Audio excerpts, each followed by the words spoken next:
This is the DRF Players Podcast.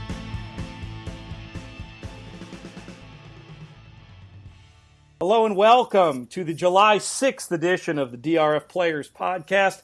It's a new era in DRF Players Podcast history. We're actually using podcasting software to record the show today, and this time I actually remembered to hit the start button. We're joined at first by the usual crew, Mike Hogan and Jonathan Kinchin. How are you doing today, gentlemen? Doing great, Pete. How are you? Life good? JK? Always good, always good.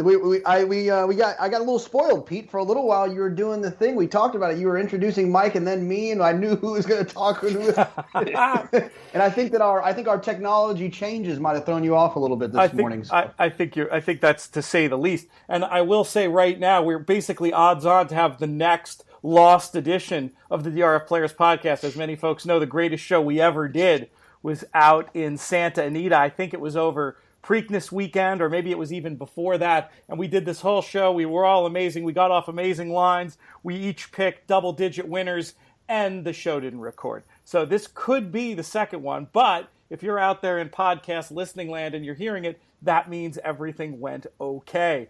We're going to spend the first 30 minutes of the show today catching up, talking about the weekend action, and closing the loop on some stuff we've talked about in recent podcasts. Then we're going to bring in special guest Gabby Gaudet because the people demanded it at the end of the show. Gabby has some big news she's going to be sharing with us and talking about at the end of today's show. But let's start off with some of that old business. I realize I was remiss, Jonathan, in not giving you a hard time about something that happened when we were out at Santa Anita recently. Do you know what I'm talking about?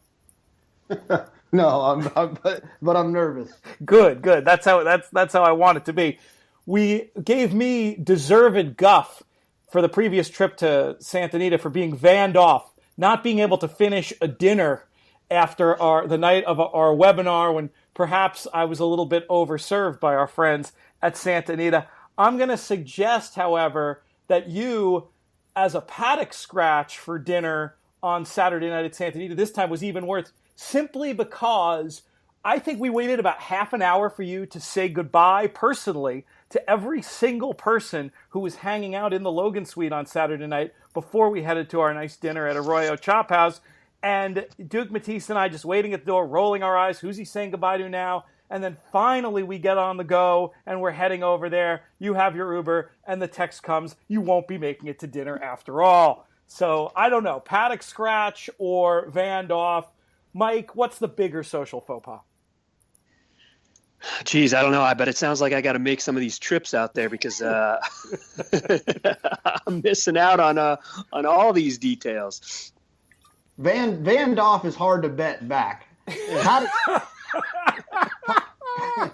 Paddock scratches, there's a lot of excuses there. I could have had a shoe come off, or I just got a little hot, or whatever. So flipped in the paddock, got a little excited. Yeah, I hear you. I will say my performance. You're right. I shouldn't have been bet back, but I did perform admirably, I have to say, over that weekend. The other little bit of business I wanted to follow up on when we were talking to Michael Rona. Did you have a chance to listen to the Michael Rona piece of the podcast last week, Jonathan? You won't hurt my feelings if you didn't.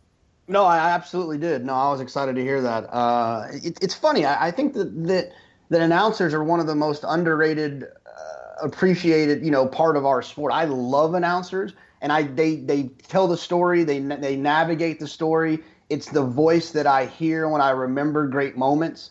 And so I'm always really interested whenever those guys kind of get out and talk a little bit about what they do. He was great about the sort of art of it and how he puts his calls together. But we were talking also to him, of course, about his Seinfeld appearance. And thanks to listener Timothy Day, who I had a chance to hang out with for the Sunset Friday at Belmont last weekend, we got the details on what happened to Kramer in that episode, which neither Michael nor Mike nor I could remember while we were talking about it live. And it actually, unlike what we predicted, the story did have a happy ending for Kramer. He made the $18,000 betting on the horse at the OTB after he heard the tip on the subway. And it turned out that the cop posing as a blind violinist on the subway car prevented him from getting robbed by the angry mob who saw him over-celebrating at OTB. And so he ended up getting to keep the money. So a rare happy ending for Kramer on Seinfeld. And the other thing I just wanted to point out was that whole episode is really good. I went back after Timothy gave me the scoop. I went back and looked and remembered that was sort of one of the early seminal episodes of Seinfeld that's listed among the 20 best episodes of the entire, whatever it was, 10 or 12 year run of the show. So check it out if you can. The Subway, some really funny horse racing stuff in there. I'm sure folks saw when Mike sent the clip around the other day. All right, let's talk about some racing. Enough nonsense to get us off to the start on this week's edition of the show, or this what is it? Is it Wednesday? This Wednesday edition of the pod. Let's talk about the Mother Goose. I have to say the panel from last Friday's show did an excellent job. I was basically in moderator mode, so I'm not bragging on myself, but I will brag on the guests, both Jonathan and Mike, and also, maybe most impressive of all, Roger Satina, all giving out nice-priced winners. Hopefully, podcast listeners had a big weekend thanks to the job these folks did. Let's start by talking about the Mother Goose. Mike, I think it was you who gave out the winner here off the tracks. What did you think of the race in general? Well, it was a good performance by Off the Tracks. I was a little surprised to see her wire the field. I didn't expect her necessarily to be on the lead, but I didn't see it as a bad thing necessarily. And she looked good. Once she got into the stretch, I knew Jose had a little left in her, and it didn't seem like the rivals from behind were really going to pose much of a threat, and she drew away nicely. I think she's a good filly. She's fairly lightly raced. She's now 4 for 6 lifetime. That was her first graded stakes win with Todd Pletcher.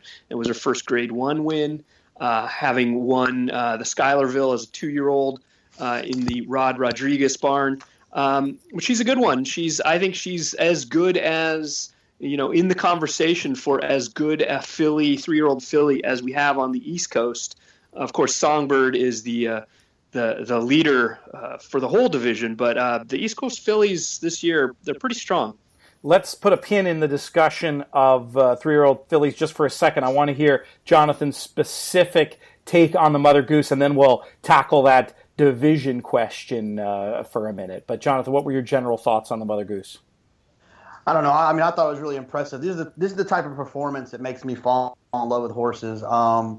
On the lead, fast pace, hold off good horses. It's one of those horses one of those types of performances that you can lean on this horse moving forward in a lot of other situations, because she's shown that she can overcome the negative pace setup. And when horses can overcome negative pace setups, especially when it's a negative pace setup for a horse who's on the front end, I really upgrade those horses. And so I thought this was a really impressive performance. Biased people might tell you the inside and the speed was pretty good at Belmont on Saturday, and I tend to agree with that a little bit. I think that might have helped her along. But nonetheless, what she did was pretty impressive. She's definitely one that I'd be looking for moving forward out of this race. I'm not really sure how she's going to stack up against Karina Mia and Songbird winning if that happens, but she's definitely a quality filly, and her performance on Saturday was pretty impressive. You mentioned the name there, Jonathan, that I was going to mention when Mike was talking about the East Coast Division. To me, Karina Mia just super duper impressive in her last races. I would still be from here, without looking at past performances or knowing the specifics of the race, siding with her over Off the Tracks in terms of that honor Mike was suggesting about the best East Coast 3-year-old filly. Where do you stand on that question?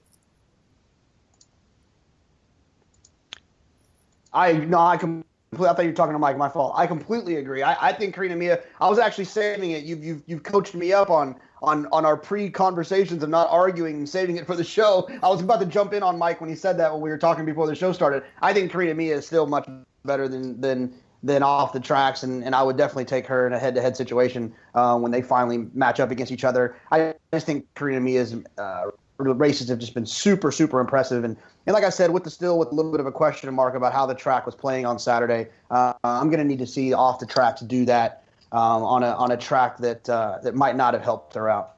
So, Mike, I'll kick it back to you and ask: Is it just the 20 jelly beans you lost on Karina Mia back on the Derby weekend that's keeping you from exalting her to that upper level of the division, or is there something else going on here? Well, no, I mean, I look at it like this. In the Acorn, off the tracks, wasn't beaten too much by Karina Mia. Sure, she was better in that race, but I think off the tracks is an improving filly. You know, she beat or outfinished, at least in the Acorn, Catherine Sophia and Go Maggie Go, who are both pretty strong fillies. Off the tracks backed it up on Saturday in the Mother Goose.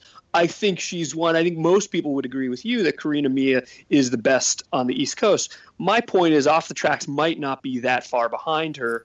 And, you know, look, they're both fairly lightly raced, and I think we could still see the best from each of them, which is kind of an exciting proposition. I agree. It's a very, very cool division, the way it's shaping up. Going to be very interesting to see. What is the latest word on Songbird? Are they still talking about heading east for the summertime, or have either of you heard a different plan? I think they're still thinking those 3 races out east and then back to Santa Anita for the Breeders' Cup, and the 3 races being Coaching Club of America Oaks, as well as the Cotillion, and then one other that's Alabama. The Alabama. That's right. How do you forget the Alabama? That's the big one. I don't know. But it's very exciting. It's a holiday week. I'm still recovered. Hey, I'm the guy who didn't hit record on the podcasting software, so I shouldn't be giving anybody a hard time. But it is interesting, and it's great to see that we have this interesting division. And we have, you know, anything can happen, but at least we have these dates to circle on the calendar for potentially mouth-watering clash between this interesting division. It's very cool. Now, Jonathan, you mentioned the way the track was playing potentially on Belmont Day in the Mother Goose. Is there any horse in particular? This is just, I didn't give you any time to prep for this, but is there any horse in particular that stands out to you as one who might have been against the track and the way that it was playing, who you might be looking for as a bet back, if not to beat these top fillies in their division, at least to maybe hit the board at a price? Yeah, I mean, I would think you could give Lightstream and Rachel's Valentina another shot based on those performances. Rachel stumbled a little bit at the start. She was 4 wide throughout the turn. So she's probably one that I would want to give another shot back. The only thing about Rachel's Valentina is, and I know this seems a little bit trivial, but I think she's going to always, in every situation that she's in, I don't feel like you'll ever get fair value on her, and especially in the bigger races when people find out that she is the daughter of Rachel Alexandra. So, but I think that she's definitely one that I would take a look at moving forward. That's a really interesting point about Rachel's Valentina, and something I was going to bring up. I mean, at some point here, are we going to have to, I understand she's got her excuses, but at some point here, are we going to have to just look at her as one who maybe hasn't trained on and is always going to be overbet, who's going to be very hard to include on our tickets? Or do we think, because of the specifics of the excuses that she has built in, that would be foolish? Mike, what's your general approach to Rachel's Valentina as she comes back? I think I'm going to look at her with a little bit of a suspect eye, especially if she keeps getting bet so heavily. Part of the reason why I was against her in the Mother Goose is she was coming off of, let's face it, a fairly disappointing effort in the Kentucky Oaks. And then she was bet down again as the favorite in the Mother Goose and had a disappointing effort. Those are the kinds of horses that I like to bet at a price. But if you're not going to get a price, and I don't expect we're likely to get too much of a price on Rachel's Valentina going forward, those are the kinds of horses that I like to bet against. I love forgiving weak performances, but that's only when I get a nice, juicy odds. You're not seeing that with her, and it could very well be a case where she was a precocious filly that maybe hasn't improved as much as a 3-year-old, and the rest of the division has caught up to her. Yeah, it's going to be interesting to see where she turns up next. I do suspect she might be more of a defensive use because of the excuses than something you can really sink your teeth into. But it would be great, wouldn't it, to see her come back and continue to flash some of that potential or show some development from that form she showed as a 2-year-old. I mentioned before that we're using this podcasting software. I do have now like a canned laughter thing, but the canned laughter you're hearing in the background, folks, that's actually that's just ambient. That doesn't have anything to do with me hitting one of these buttons. Let me hit one and just see what it sounds like. I'll give you an idea so you can compare and contrast. Sounds like some good cheering we have there. We've got a lot of new bells and whistles in the podcasting software. Any further thoughts on the Mother Goose, gentlemen, before we move on to the Queen's Plate? I will just say one other thing about Rachel's Valentina. I think she's a filly that might be in need of a little bit of class relief. I mean, after the debut, she's run in 5 consecutive Grade 1s. She's lost the last 4.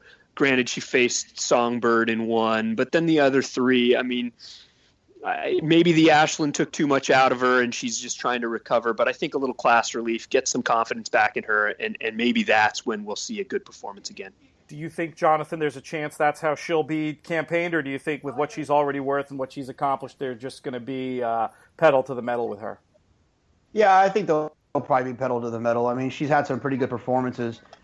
She's shown that she's a quality horse, and I think that they'll probably keep her going in that direction, especially considering the connections. And there's really no reason. I mean, what's the point of dropping her? It's not like they need the money.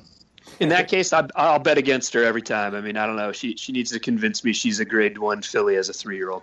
All right, let's move on. All right, Jonathan, here's one for you, because I know you can relate to this based on some of the appearances you've made on Tom Quigley's show out at Santa Anita on weekends. You've been playing in contests where you gave out all these winners and ended up with some frustration in the contest itself. We've talked about why that is, especially in a live bankroll format. But how about our man Roger Satina, who comes on here, gives out this big price in Sir Dudley Diggs, ends up in contests on DRF tournaments getting off the horse, and it ends up costing him big time. How does this happen? How does this happen to you top contest guys? Do you get off your picks in the heat of the moment there?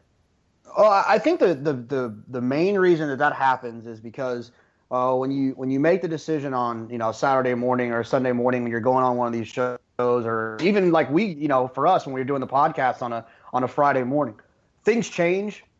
Typically the odds, and so when you're watching tote board before and you see that Sir Dudley Diggs is 50-1, which you assume that he would be, but a horse that was 7-2 on the morning line is now 7-1. You feel as if you need to go in that direction because you're getting a lot of extra value for a horse that, in your opinion, might be more likely of a winner. But when it was 7-2 versus 15-1, you were okay with taking the 15-1. So I think that's kind of how it happens. Also, you kind of get new information. I mean, that happens to me a lot where throughout the day, you'll talk to other handicappers, you'll talk to other people, you'll talk to, you'll see some stuff on Twitter about so-and-so and so-and-so, and sometimes that can influence the decision as well. So it happens. It happens often, actually more often than not, if you can only imagine. Do we know specifically, is that what happened to Roger? Did he end up getting off for theoretically more of an overlay? I know he was talking about it on Twitter. He actually got off to take my horse, all for red. He said we talked a little off air, and he said he liked that horse as well. And I think in the heat of the moment thought he was a more likely winner, albeit at a shorter price. And, what are you going to do? So basically it's your fault, Mike. Is that what you're saying? It is. It is. I made too good of a case, I guess. All right. Well, let's talk about the race itself. Mike, you were saying before the show you weren't overly impressed with the form of the race, but you thought the winner was good enough, or what are your general thoughts on the race? Well, I mean, I think it was a good race from a horse who seems to be on the improve and obviously seemed to like the Tapeta surface up at Woodbine. But I'm not sure that any of these are going to be 3-year-old colts or the one filly that ran. I don't think any of these are going to be players at the larger division away from Woodbine. I mean, it was a nice race. It's obviously a very prestigious race, but I wasn't overly impressed with the rest of the field. Jonathan, did you have any takeaways from the Queen's Plate this year? No, I mean, I thought Amy's Gizmo ran really well. I mean, I think that horse proved me wrong a little bit with the distance limitations. I think that's a quality type of horse. I'm not sure if we'll see that horse come down here and maybe get in some grass races, or maybe they'll try the dirt. Josie Carroll has been known to bring some of these synthetic horses down here and try the dirt. So, I think that horse is one that I'd keep an eye on if I saw him south of the border. But I will say this, Mike Baker once again has continued to impress me. That he's one of the most underrated trainers in the game. His personality, I get, he doesn't give the best view, and he's just a guy. He's not as outgoing. I don't know what's going on, Jonathan, but you're breaking up a bit. We're only getting every couple of words of what you're saying there.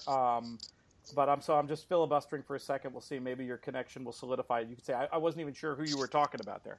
Oh, that's weird. Well, cut me off if it happens again. I was talking about Mike Baker, one of the underrated trainers, I think, in America, and I think that it probably has something to do with his personality. He's not like Todd Pletcher in these interviews.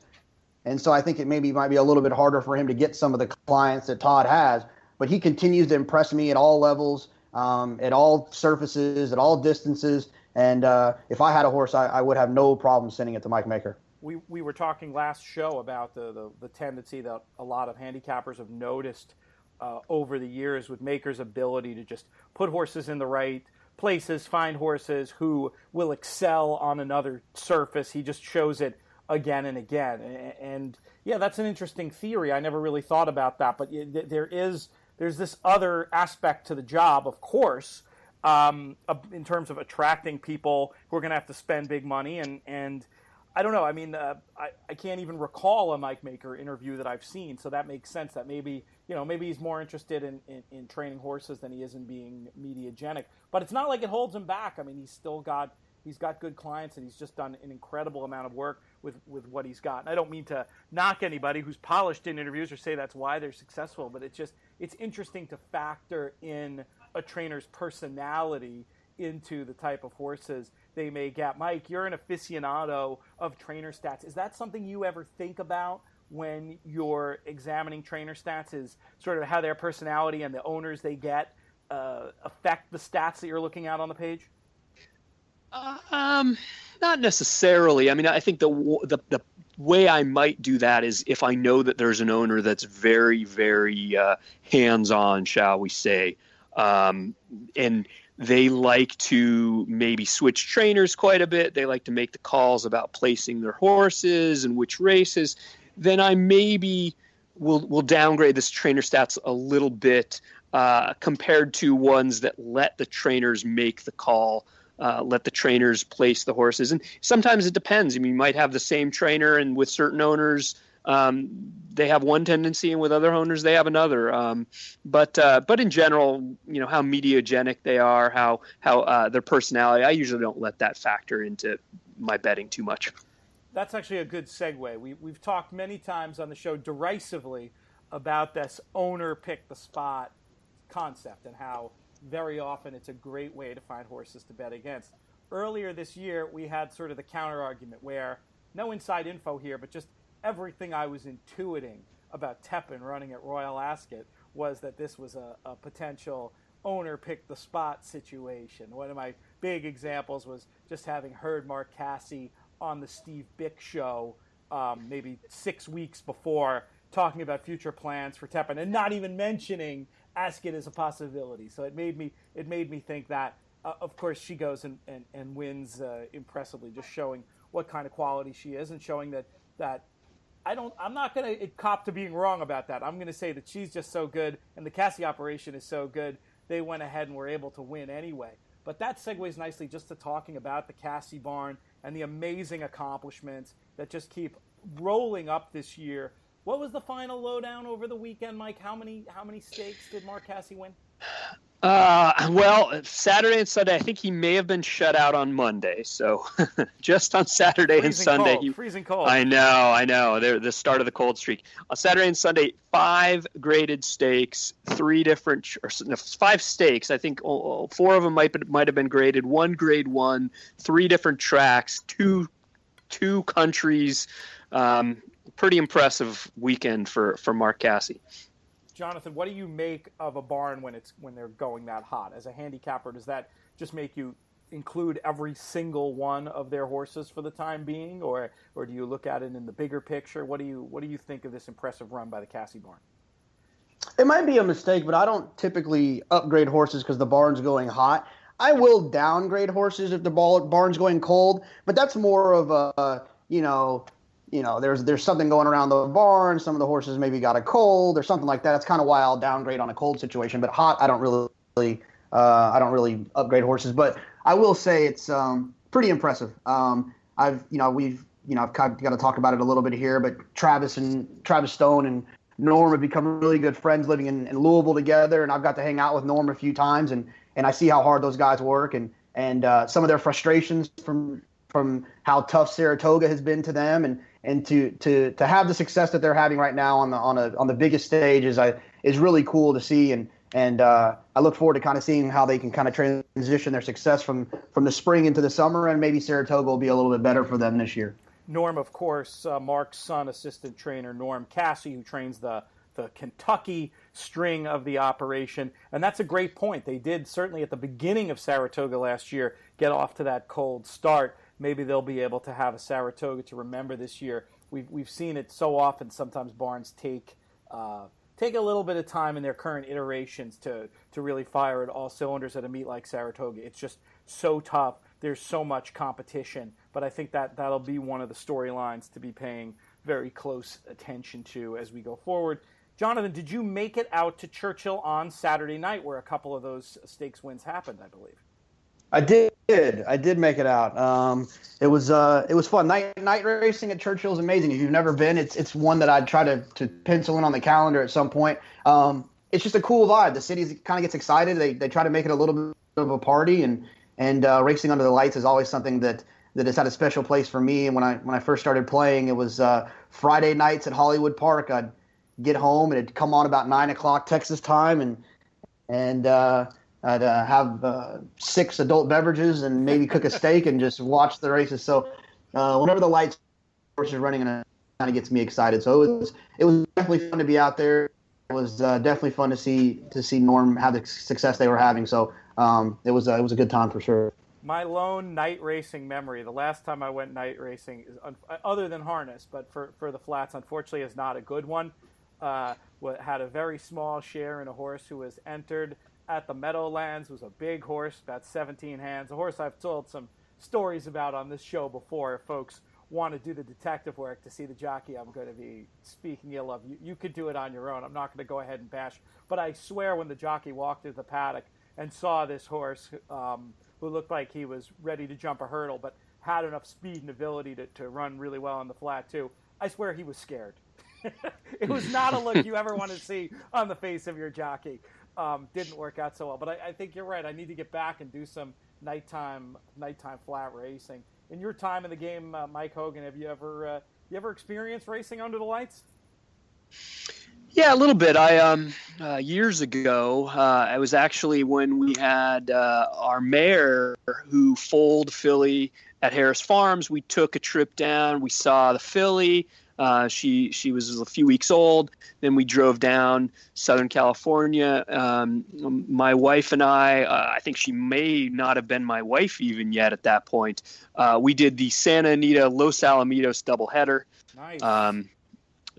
Yeah. So that's, I think I knew before, but that's when it, solidified. I think we got a keeper here. But I think that's really the only time I've done the night racing. Oh, that's great. Yeah, we should do that one of our trips to Santa Anita. We always seem to get sucked down into the dungeon. Jonathan, I'm going to let you tell the story of our attempt, eventually successful, to get Matt Bernier down there on the recent trip to Santa Anita. Yeah, Matt, disappointingly, too, he's one of those panicked travelers where he likes to get to the airport extra early. And those guys are actually my pet peeve. I'm the one that gets there. If they don't board until 30 minutes before, I don't understand why I have to be there before that. They're not going to leave me. So I just, I got TSA pre-check. I get there at the last minute. So Matt was fighting us pretty good. He wanted to get to the airport 3 hours early, and we eventually set him up with a ride to the airport, and then we convinced his ride that he had to come to the dungeon first. So he really didn't have a choice unless he wanted to try to call up a taxi or find an Uber. So we tricked him into it, but he came down. I think he enjoyed it. He did. He was a little distracted, but I do think he liked it. What I thought was so funny, I understood the panic traveler thing to a little bit. I could be sympathetic to that, but I was on the same plane. I just thought it was amazing the lack of trust he showed in me. So we co-hosted the podcast all that time together. You got to know I'm not going to let you. Miss your flight, man. But it all worked out. We had a lot of fun hanging out. We had our extra 45 minutes in Burbank Airport, and I think his sort of gesture of thanks and reconciliation to me was he bought me a beer sitting there in Bob Hope Airport. So it all worked out for the best. It was smooth sailing. But the dungeon is an interesting alternative to doing the proper doubleheader when you're. Jonathan, I know you got to go, and we have a guest to bring in. Just going to ask you before you go if you have any final thoughts for your piece of this edition of the DRF Players Pod. No, it's a fun time. I saw someone tweet 10 days till Del Mar, and right when that happens is usually when Saratoga happens. So summer racing is upon us, and I'd start gearing up, getting ready for that. So good luck to everybody this weekend, or I guess I'll see you guys on Friday. You'll be back on Friday, I hope. We'll go over some races and have some fun. Thank you very much, Jonathan. Now we're going to bring in our next guest. She's returning to the program. I have had more than one friend tell me, when are you going to bring Gabby back on the show? One in particular said, I've heard enough of Kinchin and Hogan and you. Definitely bring Gabby back as soon as you can. So popular demand, and with some exciting news. You probably know her from her fantastic work, whether it is in Maryland or down in Florida. You're going to be seeing a lot more of her this summer as a handicapper and reporter on the Saratoga Live Show. She is fellow Saratoga Special Hall of Famer Gabby Gaudet. Gabby, how are you doing today? I'm doing lovely, as always. A beautiful introduction. Every time you make me feel like an absolute rock star here. But it's funny because I was talking to someone this morning and last night that we were both alum for the Saratoga Special. Now, everything comes full circle, and now I'm going back up there this summer. It's really, really exciting. I was going to ask you that actually as the first question.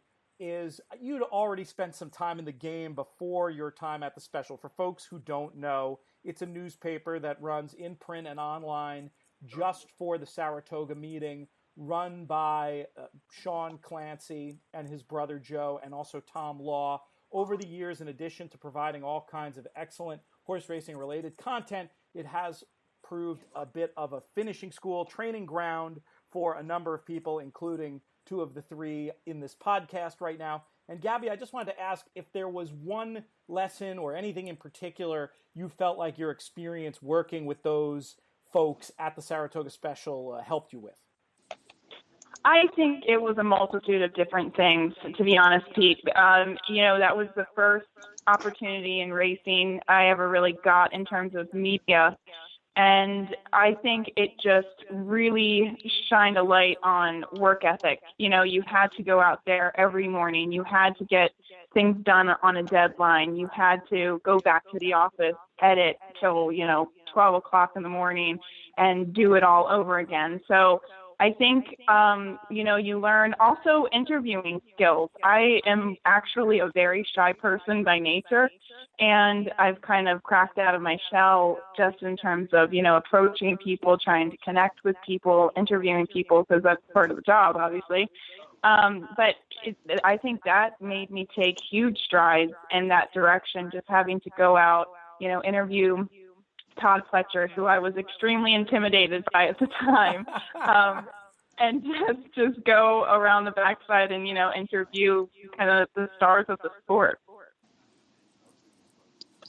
That's awesome. So I'm going to jump in here, Gabby, and it's been a while since, how many years has it been since you've been stationed in upstate New York and at Saratoga? Obviously, people that are familiar with your work are more familiar with your work at Gulfstream Park or at Laurel Park or that sort of thing. So you're going to be obviously following a population of horses that might be a little bit different. And as somebody that's a very physical handicapper and relies heavily on your notes and formulator, How do you get up to speed with a lot of horses that you maybe haven't seen before, and how do you analyze those horses for the first time versus ones that you've already got notes on? Well, the beauty of it is that being down in Florida for the winter, you do get a lot of the same horses that you'll see up in Saratoga. I know sometimes it's not the case with 2-year-olds. A lot of the connections we see in South Florida, they wait on their 2-year-olds and they bring them, they start to expose them up in Saratoga. But other than that, you look at your graded stakes horses, especially on the turf or even on the dirt, a lot of the same horses we'll see back up and upstate.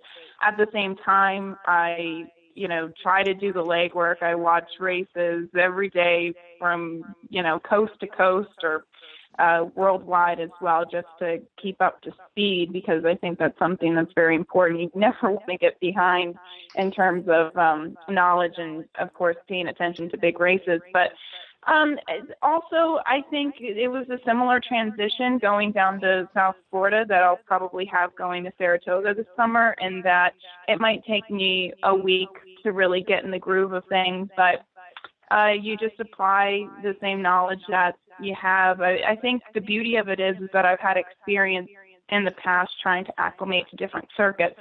Going to Arlington was a huge transition, because not only were there people that I had no idea about, because that was a couple years ago when I was first starting into this career.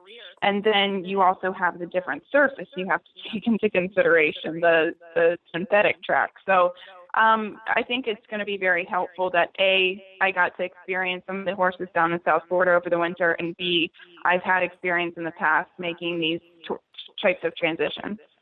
That's a good point. So this team that you guys have put together, that you're a part of, it's an awfully impressive array of handicapping and broadcasting talent, from Jason Blewett, Andy Serling, Richard Migliori, Maggie Wolfendale, Tom Amos, and yourself. How do you see fitting in with the other members of the team, and what do you see your role as being part of the Saratoga Live broadcast? I think we kind of exposed us down in Florida with having the opportunity to work with Andy. So moving forward, I think what the schedule will be like, I'll probably do some Talking Horses shows a couple days a week, and then obviously doing the Saratoga Live in the afternoons. But, you look at the reporters, and I've actually been able to work with Richard Migliori in the past. We did the Breeders' Cup Players Show this past fall. So I think it's good that some of us already have a rapport. I know Maggie from a very long time ago. We obviously are both products of Maryland trainers that have kind of gone our separate ways here.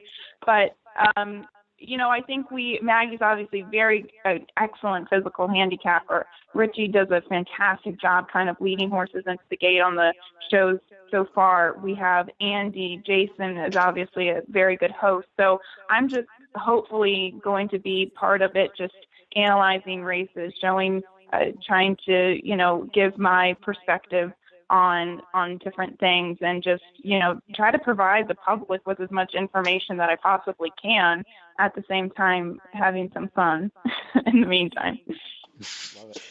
That's great. So tell me, jumping into that team, obviously you've worked with Andy a little bit, and some of the other ones, but being somewhat new on that team, what do you think the biggest challenge might be in terms of getting adjusted and hitting your stride out of the gate, as it were? Well, I guess you guys mentioned it beforehand, maybe a little bit just acclimating to a new circuit, New York Racing Association. We get horses from Belmont and Aqueduct, just going up to a different racing circuit. But I think it's also getting into the groove with people that you work with. And that's very, very important. I go into the summer with a little bit of confidence, knowing that I've worked with Andy Serling, and like I said, we have that rapport in the past. I've worked with Richie, so that's good as well. But sometimes chemistry on air can be the biggest factor in making a show really work. And I think that's what the NYRA broadcast is so strong about it is because you have Jason, who's such a good host to Andy. You have Maggie, who's always, ready to go in the paddock. They just have very good chemistry between all of the talent on NYRA. So I think that's the most intimidating thing, is just from a chemistry perspective, trying to fit into the big scheme of things, because there's a lot of different people and a lot of different things going on. The last time we had you on, Gabby, was before the Preakness Stakes. Was just curious to close the loop with you about the Triple Crown Trail this year. Any just sort of general thoughts about how the Preakness at Belmont played out, and maybe a horse you're really looking forward to from the Triple Crown Trail who's going to be competing this summer? Well, I guess it was you go to the Kentucky Derby and you watching the Kentucky Derby, you're thinking, okay, well, this is going to be a huge year for Nyquist. Even going back and looking at the Florida Derby, it seems like so long ago in hindsight.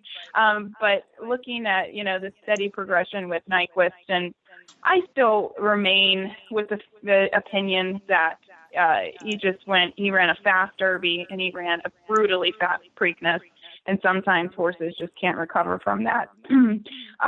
So I would say I'm looking forward to some of these older handicap horses too, as we see horses like Frosted, or even if we see Nyquist come back as well. So it's going to be a great summer. I'm looking forward to the older handicap division, and also some of these 3-year-olds as we continue on throughout the summer. Yeah, it's interesting you mentioned Frosted. He's a horse we talked about a little bit on the podcast, and he's won, obviously, off of that huge performance in the Met Mile. I think a lot of people are eager to see. What do you expect from him, not just this summer, but the rest of the year? And second question, if you owned him, would you keep him to a 1-turn, or would you stretch him out around 2 turns again? Well, that's a great question, because I do think he's a very versatile horse. And I think if you're an owner, you have so many options with him, and that's a good place to be in. I thought the Met Mile was a very, very strong race, the way he floated like that. I mean, it was one of the most visually impressive races we've seen this season. There kind of was a strong early pace in front of him, too. I'm not taking anything away from his win, because it was obviously very, very impressive. But that's a great question, whether to keep him at 1 turn or stretch him out at 2 turns. I mean, maybe not fix what isn't broken, and that was a very strong performance on the Met Mile. So I would say that he's probably very, very strong going 1-turn distances. Yeah, I mean, it's a question of opportunities, I guess, with him, right? I mean, don't you have to, when you win that impressively, you have his body of work, don't you have to be looking at a race like the Whitney next to him? I actually haven't seen what the published reports are. Mike, do you know what the specifics are of how that campaign is lined up to be? I don't. But yeah, I would imagine those kinds of races are going to be on the docket. And, especially getting to Saratoga, there aren't really as many 1-turn mile opportunities unless you want to wait for Belmont again. And I don't know if the horse is ready. I doubt they're going to do that. So, but it is target-wise. You certainly you'd think that Cigar Mile at the end of the year fits the bill for that. But I feel like the money's to be made and the reputation is to be enhanced between now and then, going the 2 turns. Though I agree with both of you guys. With as stellar as that race was, if it ain't broke, don't fix it. Gabby, before we let you go here today, let's get the full plug in for the Saratoga Live show. When are you guys going to be broadcasting during Saratoga? Is it going to be the 6 days of racing, and which shows do you expect to be on? Well, I will be doing all of the Saratoga Live races in the afternoon, so they're 2-hour broadcasts on each racing day, and we do start it obviously on the 22nd of July on opening day. I'll also be doing several days of the week on Talking Horses, primarily with Andy, and I believe, looking at my schedule, I start that on opening day as well, and I'm scheduled to do maybe 3 or 4 times for opening week. So it's going to be a shift. We obviously have a lot of really, really strong talent, but that is the plan as it stands right now for the Saratoga Live show. So 2 hours each racing day towards the latter half of the card. So I think like 4 o'clock probably typically they'll be starting. Does that sound Yes. about right? And folks can catch that on the NYRA site, I believe, definitely on MSG Plus, syndicated in some other markets around the country. Check your local listings there. I can't wait to see what this team comes up with. I think I will be at Saratoga. I'll be fortunate enough to be at Saratoga many of the days, but the DVR will be running to catch all the great work that team is going to be up to. It should be a lot of fun. Also, of course, you can follow along the Saratoga meeting with our own crew at DRF Live. Lots of good opportunities to get the inside scoop on the Saratoga meeting. It's going to be starting on July 22nd and should be a lot of fun. Gabby, I will see you on opening day. Okay, I'm looking forward to it. It's going to be a great summer. I'm actually getting up there a few days early, so we're ready and willing to go there for opening day. But I absolutely can't wait. It can't come soon enough. So I'll see you up there, Pete. Sounds good. Hey, Gabby, we'll talk to you soon. Mike, any closing thoughts before we close this edition of the DRF Players Pod? No, I'm just excited for Saratoga, excited for Del Mar, excited for summer. It should be a fun summer of racing. It's a great time of year. All right, so that's it for today's show. I'd like to thank Jonathan Kinchin. I'd like to thank Gabby Gaudet. Definitely want to thank the stalwart of the show, Mike Hogan. Really the MVP in the podcast history, more appearances than anybody else by a whole lot. And, of course, most of all, want to thank all of you for joining us, for your Twitter questions, for your comments. Keep them coming.